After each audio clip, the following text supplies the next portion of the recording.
लेकिन एक डर हमें लगा रहता है कि कहीं हमारे पैसे डूब ना जाए।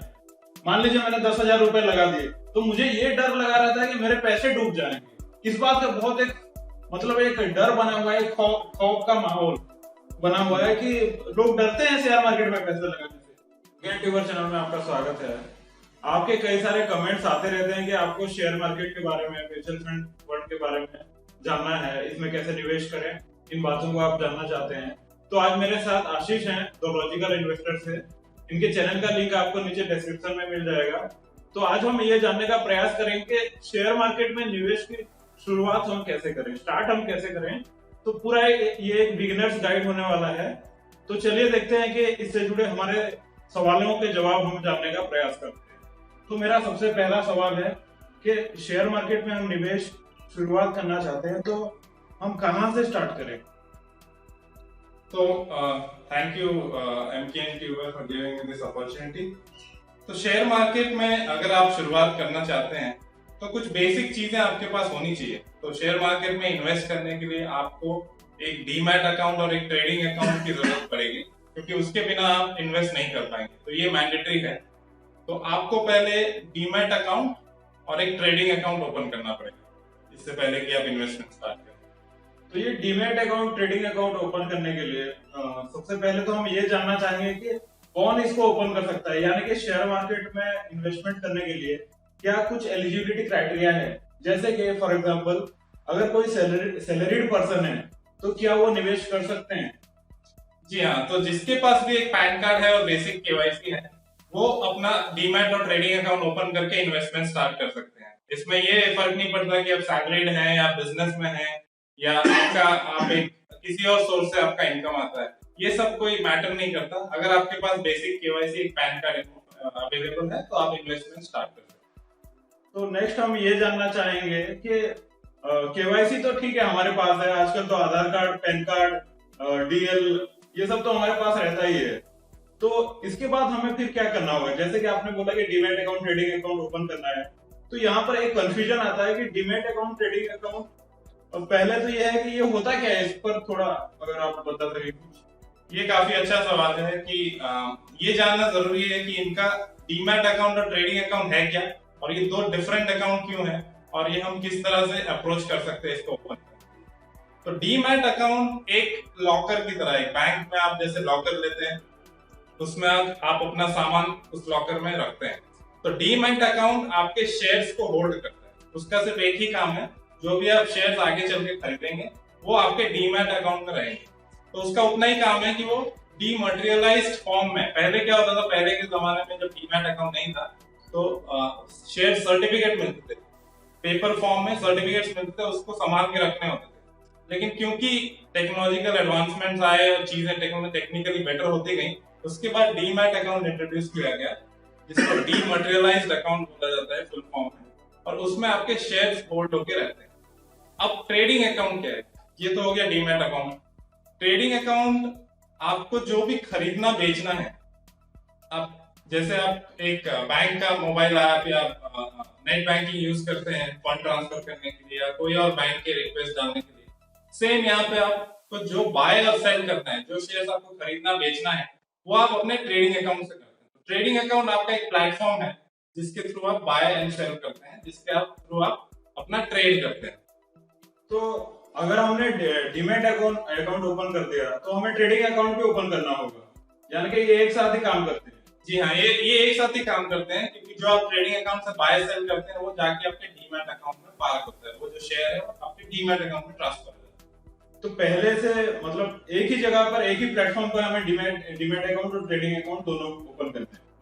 इसमें एक पॉइंट ये है कि अगर आपके पास कोई एग्जिस्टिंग डीमैट अकाउंट है और आप एक नया ट्रेडिंग अकाउंट खोलना चाहते हैं, तो आप एग्जिस्टिंग को भी लिंक कर सकते हैं। काफी सारे ब्रोकर, काफी सारे सर्विस प्रोवाइडर वो आपको बताते नहीं है, लेकिन एक ये ऑप्शन है कि आपके पास अगर कोई एग्जिस्टिंग डीमैट अकाउंट है तो आप सेम डीमैट अकाउंट पे 2-3 ट्रेडिंग अकाउंट भी लिंक कर सकते हैं। ठीक है, इसके बारे में हम कभी आगे के वीडियोस में बात करेंगे, क्योंकि ये अलग सा कुछ टॉपिक है। आज हम बिगिनर्स गाइड के बारे में बात कर रहे हैं। तो हमें एक डीमैट अकाउंट ओपन करना है, ट्रेडिंग अकाउंट ओपन करना है। तो ये यहाँ पर एक सवाल मेरे मन में आता है कि पहले हम सुनते थे शेयर खान या फिर ICICI डायरेक्ट, इस तरह के कुछ, एक्सिस डायरेक्ट, इस तरह के कुछ नाम सुनते थे। लेकिन अभी रिसेंटली कुछ सुनने को आया कि जीरोधा, 5पैसा, एंजल ब्रोकिंग, इस तरह के कुछ नाम हमें सुनने को आए हैं, ऑफटॉक्स, और इसमें कुछ ऐड चलाए जाते हैं कि इसमें कुछ जीरो सर्विस चार्जेस नहीं है। तो ये क्या है, डिफरेंस क्या है, बता सकते हैं? तो जो आपके ब्रोकर्स होते हैं, जिसके थ्रू आप ट्रेडिंग अकाउंट या डीमैट अकाउंट ओपन करते हैं, उनको ब्रोकर्स कहा जाता है। तो जो आपके ब्रोकर है उसमें दो मेजर कैटेगरी है, एक होते हैं फुल सर्विस ब्रोकर, एक होते हैं डिस्काउंट ब्रोकर्स। तो फुल सर्विस ब्रोकर मतलब जैसे आपका एक्सिस डायरेक्ट हो गया, आईसीआईसीआई सिक्योरिटीज हो गया, शेर खान हो गया, या एचडीएफसी सिक्योरिटीज, ये सब फुल सर्विस ब्रोकर में आते हैं। मतलब ये इनका प्रॉपर एक ऑफिस होता है, इनका प्रॉपर बैक एंड स्टाफ होता है, आपको एक रिलेशनशिप मैनेजर मिलता है। आप जैसे ही आप ओपन कराते हो उसके बाद आपको एडवाइजरी सर्विसेज मिलते हैं कि जैसे मान लीजिए कि आपको ये इस महीने में ये शेयर खरीदेंगे तो शायद ये इसका टारगेट या स्टॉप लॉस हो सकता है, तो आपको एडवाइजरी सर्विसेज, पिक्स, ये सब देते हैं। डिस्काउंट ब्रोकर्स क्या होता है, ये बेसिक बाय सेल के लिए आपको एक प्लेटफॉर्म देगा, उसका सर्विस इतना ज्यादा नहीं होगा पर्सनलाइज, एक बेसिक आपको प्लेटफॉर्म देगा, एक डीमैट अकाउंट देगा, लेकिन उससे आपका सारा काम हो सकता है। ऐसा नहीं है कि आपको फुल सर्विस ब्रोकर में बहुत बड़ा एडवांटेज है। अगर आप बिगिनर्स हैं, आपको थोड़ा गाइडेंस चाहिए, आपको अगर एडवाइजरी सर्विस चाहिए, तो आप फुल सर्विस ब्रोकर की तरफ जा सकते हैं, लेकिन डिस्काउंट ब्रोकर में आपका सारा काम हो जाता है। और जब चार्जेस की बात आती है तो हर एक बाय एंड सेल में हम एक पर्टिकुलर कमीशन पे करते हैं ब्रोकर को, इसको ब्रोकरेज कहा जाता है। तो ये जो ब्रोकरेज है, ये फुल सर्विस ब्रोकर के केस में काफी हाई होता है कंपेयर टू डिस्काउंट ब्रोकर। ऐसा नहीं कि डिस्काउंट ब्रोकर एकदम जीरो चार्जेस लेता है, थोड़ा बहुत माइनर उनका ब्रोकरेज रहेगा। जैसे मान लीजिए एक पर्टिकुलर परचेज में अगर आपका 0.5% का फुल सर्विस ब्रोकर चार्ज कर रहा है, तो डिस्काउंट ब्रोकर हो सकता है कि आपको एक पर्टिकुलर अमाउंट चार्ज करे, इरेस्पेक्टिव ऑफ आप कितना पे कर रहे हैं, कितना बाय कर रहे हैं, वो एक पर्टिकुलर मान लीजिए 20 रुपए या 30 रुपए आपको चार्ज करे एज ब्रोकरेज। तो ये हो गया difference in terms of charges, full service broker और डिस्काउंट ब्रोकर। तो एक बिगिनर के लिए कौन सा प्लेटफॉर्म अच्छा होगा, सबसे आसान होगा? कुछ एग्जांपल्स अगर आप यहाँ पर दे सके, 2-3 एग्जांपल्स हमारे लिए, कि एक बिगिनर अपना trading account, demat account open करना चाहता है, उसके पास बेसिक केवाईसी है, पैन कार्ड है, केवाईसी पूरा है, कोई उसमें कोई परेशानी नहीं है, बैंक अकाउंट भी होगा, आजकल तो सभी का बैंक अकाउंट होता है। तो demat account, trading account open करने के लिए एक बिगिनर के लिए आप अगर कुछ 2-3 एग्जांपल दे सके, क्योंकि यहाँ पर हम किसी एक कंपनी को प्रमोट नहीं करेंगे, 2-3 एग्जांपल अगर आप दे सके। अगर आप फ्रीक्वेंटली बाय एंड सेल करने वाले हैं आगे चल के, भले ही आप अभी बिगिनर हैं, आपका कुछ तो एक गोल होगा, अगर आप आगे चल के फ्रीक्वेंट बाय सेल करने वाले हैं, ट्रेड लेने वाले हैं फ्रीक्वेंटली, तो आप बिल्कुल डिस्काउंट ब्रोकर के साथ जाइए। जैसे कि आप जीरोधा के साथ जा सकते हैं, अपस्टॉक्स के साथ जा सकते हैं, एलिस ग्रुप के साथ जा सकते हैं, ये सब कुछ डिस्काउंट ब्रोकर्स हैं। अगर आप इन्वेस्टमेंट पर्पस के लिए एंट्री कर रहे हैं मार्केट में, जिसमें आप खरीदेंगे 3 साल 5 साल बाद आप बेचेंगे, तो उसमें ज्यादा फर्क नहीं पड़ता है, क्योंकि आप जितना टाइम उसको होल्ड करेंगे उसमें आपको डिविडेंड के थ्रू ब्रोकरेज से ज्यादा मिल जाएगा। और आपको अगर थोड़ा बेटर सर्विस आप चाहते हैं, जिसमें आपका एक पर्सनलाइज रिलेशनशिप मैनेजर वगैरह, और अगर आपको थोड़ा और गाइडेंस भी चाहिए थ्रू एडवाइजरी सर्विस, तो आप फुल सर्विस ब्रोकर की तरफ जा सकते हैं, जिसमें आईसीआईसीआई सिक्योरिटीज काफी अच्छा ऑप्शन है, एचडीएफसी सिक्योरिटीज अच्छा ऑप्शन है, आप एक्सिस के साथ जा सकते हैं, शेर खान भी अच्छा है। तो ये सब कुछ ऑप्शन है मार्केट में। तो ये जो अकाउंट हम ओपन करेंगे, क्या ये घर बैठे ऑनलाइन हो सकता है या फिर इसका क्या प्रोसीजर है? पहले तो ऐसा था कि आप कॉल करिए या अपॉइंटमेंट बुक करिए, एक सेल्स वाला आपके पास आता था, एक बंच ऑफ केवाईसी डॉक्यूमेंट, एक बंच ऑफ कॉन्ट्रैक्ट होता है जिसमें काफी सारे पेजेस होते हैं, आपको साइन करने होते थे। लेकिन अब थैंक्स टू कोविड चीजें ऑनलाइन हो गई ज्यादा से ज्यादा, उनको भी अपना सेल बढ़ाना है, तो अभी आज की डेट में हर एक अकाउंट मोस्टली ऑनलाइन ओपन हो जाता है। अगर आपके पास केवाईसी है, आप अपलोड करके ऑनलाइन ही आप अपना अकाउंट ओपन कर सकते हैं। उसमें कुछ टाइम लगता है, 3 से 5 दिन, कहीं कहीं थोड़ा ज्यादा। उतने दिनों में आपको अपना डीमैट और ट्रेडिंग अकाउंट का डिटेल्स मिल जाएगा ईमेल। तो हम शुरुआत करना चाहते हैं तो कितना अमाउंट से हम शुरुआत कर सकते हैं? जैसे कि अगर हमारे पास बहुत बड़ा अमाउंट नहीं है, तो कितना मिनिमम रिक्वायरमेंट क्या है? हम एंटर करना चाहते हैं शेयर मार्केट में, पैसे लगाने की शुरुआत करना चाहते हैं। ये काफी अच्छा सवाल है, क्योंकि काफी लोग क्या सोचते हैं कि शेयर मार्केट में तो बहुत ज्यादा पैसे चाहिए इन्वेस्टमेंट स्टार्ट करने के लिए, इसलिए वो करते ही नहीं है स्टार्ट कभी। वो म्यूचुअल फंड और किसी और तरीकों से इन्वेस्ट करते हैं। कई बार ऐसा होता है कि 100% इक्विटी में इन्वेस्ट करते हैं, जो बैक ऑफ दी कई बार ऐसा होता है कि वो 100% इक्विटी में इन्वेस्ट करते हैं, जो कि मार्केट में ही पैसा आता है। वो अगर खुद इन्वेस्ट करना चाहें तो इसमें मिनिमम ऐसा कुछ नहीं है शेयर मार्केट में। आप जो शेयर खरीदना चाहते हैं, अगर आपको एक एबीसी लिमिटेड एक कंपनी, या एग्जांपल के तौर पर बात करें, एक एबीसी लिमिटेड कंपनी का अगर आपको शेयर लेना है, उसका शेयर की कीमत अगर 100 रुपए है, तो आपका मिनिमम इन्वेस्टमेंट 100 रुपए है, क्योंकि आपको मिनिमम एक शेयर को परचेज करना पड़ेगा और जो भी उस शेयर का प्राइस है वो आपका मिनिमम इन्वेस्टमेंट है।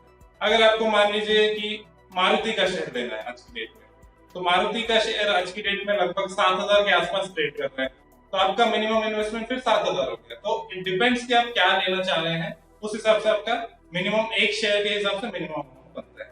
एक और यहाँ पे मैं एक और पॉइंट ऐड करना चाहूंगा कि जैसे आपने बताया कि ये बिगिनर्स के लिए सीरीज है, तो बिगिनर्स को हमेशा कम से ही शुरुआत करनी चाहिए।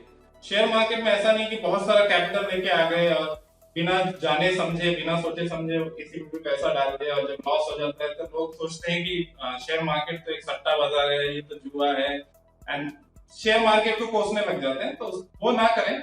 जब तक आपको एक कंफर्ट और आपको जब तक खुद इंडिपेंडेंटली आप चूज ना कर पाए स्टॉक, और अच्छे से अगर आप शुरुआत ना कर पाए, तब तक एकदम छोटे अमाउंट से स्टार्ट करिए, एक्सपीरियंस लीजिए मार्केट का, रादर देन ये सोचना कि बहुत ज्यादा आपको प्रॉफिट।